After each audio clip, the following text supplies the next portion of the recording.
राजस्थान के mining gate में जहां एक बड़े आईएएस अफसर के जरिए घपलेबाजी के तार खुलने लगे हैं, तो दूसरी ओर खान आवंटन को लेकर सरकार के अंदर मची बंदरबाट भी सामने आने लगी है।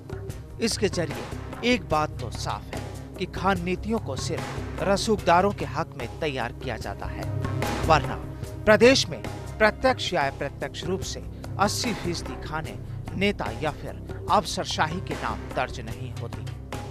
रविवार को दैनिक भास्कर अखबार ने भी एक पड़ताल की थी, जिसमें 203 नेताओं के साथ ही 45 अफसरों के परिजनों के नाम से दर्ज 494 खानों का ब्यौरा पेश किया गया। इस पड़ताल में बताया गया कि 25 मौजूदा और पूर्व मंत्रियों के साथ ही 178 वर्तमान और पूर्व विधायकों के परिजन खानों के मालिक हैं, जहां नेताओं और उनके रिश्तेदारों के पास 372 और अफसरों के साथ ही उनके परिजनों के पास 122 खाने हैं। कांग्रेस और भाजपा की ज्यादातर नेता इस कारोबार से जुड़े हुए हैं। भास्कर ने अपनी इस रिपोर्ट की प्रामाणिकता के लिए नाम और खानों के नंबर के आधार पर कई स्तर पर पुष्टि की। संबंधित नेताओं और अफसरों से बातचीत के अलावा विभागीय स्तर पर भी मिलान किया गया। इतना ही नहीं, इनके रिश्तेदार और परिजनों से भी बात की गई। 2013-2014 के सरकारी रिकॉर्ड के मुताबिक राजस्थान में करीब 11,949 खाने हैं, जिनमें से 40% तो रिकॉर्ड में राजनेताओं और अफसरों के बीच ही बांटी गई है। रिकॉर्ड के मुताबिक खनन का ये कारोबार 2 लाख करोड़ का है। खानों के इस कारोबार में आईएएस, आईपीएस, आरएएस और अन्य अफसरों के रिश्तेदार भी पीछे नहीं हैं। गोपनीय रिपोर्ट के मुताबिक आईएएस अशोक शेखर के रिश्तेदार 16 खानों के कारोबार से जुड़े हैं।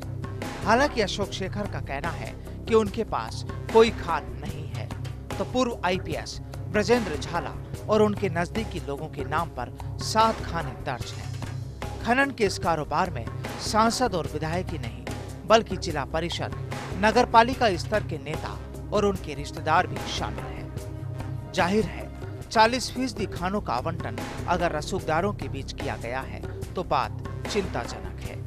एक ओर हर सरकार भ्रष्टाचार के खात्मे का दावा करती है, तो दूसरी ओर सरकारों की नाक के नीचे ही भ्रष्टाचार फल फूल रहा है। ऐसे में किससे निष्पक्ष कार्रवाई की उम्मीद की जा सकती है? जाहिर है इसका इशारा बीते 2 दशक में खानों से जुड़े घोटाले की चर्चा के जरिए भी समझा जा सकता है। पूर्व मुख्यमंत्री अशोक गहलोत के रिश्तेदारों को खान आवंटित किए जाने का मामला सड़क से लेकर सदन तक गूंजा था।